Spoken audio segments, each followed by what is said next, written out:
What if I told you that the Middle East is being redrawn right now? Not with rulers and maps, but with missiles, money, technology, and new alliances.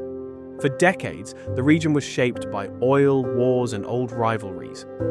But in 2026, a new Middle East is emerging. Countries that were once enemies are talking. New economic corridors are challenging old trade routes. And regional powers are competing for influence in ways that could reshape global politics for years to come. So, what exactly is changing?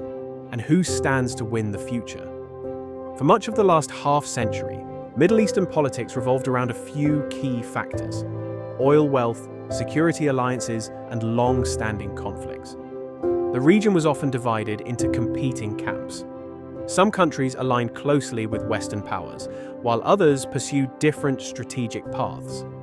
Political tensions and proxy conflicts shaped everything from foreign policy to economic development. But today, many governments are realizing that endless confrontation comes at a high cost. Instead of focusing only on military strength, countries are increasingly investing in infrastructure, technology, tourism, renewable energy, and artificial intelligence. The goal is simple: prepare for a future where economic influence matters just as much as military power. One of the biggest stories of 2026 is the rise of new regional power centers. Countries across the Gulf are competing to become global hubs for business, logistics, finance, and innovation. Massive investments are flowing into smart cities, advanced manufacturing, clean energy projects, and AI infrastructure. Meanwhile, strategic ports and shipping corridors are becoming more important than ever. Whoever controls these trade networks could influence the movement of goods between Asia, Europe, and Africa. This competition isn't necessarily military, it's economic. The question is no longer just who has the most oil, it's who can build the strongest economy for the post-oil era. Another major shift is diplomacy.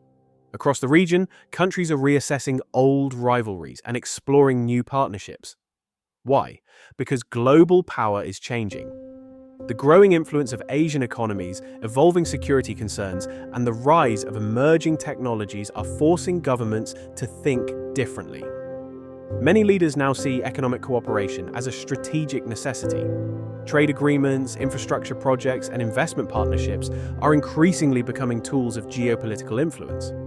The result is a Middle East that looks less like a collection of isolated rivalries and more like a complex network of competing but interconnected interests. Perhaps the most surprising battleground isn't on land or at sea, it's digital. Countries across the Middle East are investing billions in artificial intelligence, cybersecurity, cloud computing, and advanced research. Why does this matter? Because future power may depend less on natural resources and more on technological capability. The nations that build strong digital economies could gain enormous influence in finance, defense, healthcare, education, and global trade. In many ways, the next chapter of Middle Eastern competition could be decided not by oil wells, but by algorithms. Visuals, animated regional map, transforming into a connected network of cities, trade routes, and technology hubs. The Middle East of 2026 is not simply changing, it's reinventing itself. The old map of influence, built around oil and conflict, is gradually being replaced by a new map centered on economics, technology, infrastructure, and strategic partnerships. The borders may look the same on paper, but the balance of power beneath them is shifting rapidly. And the decisions being made today could determine not only the future of the Middle East, but also the future of global trade, energy, and geopolitics.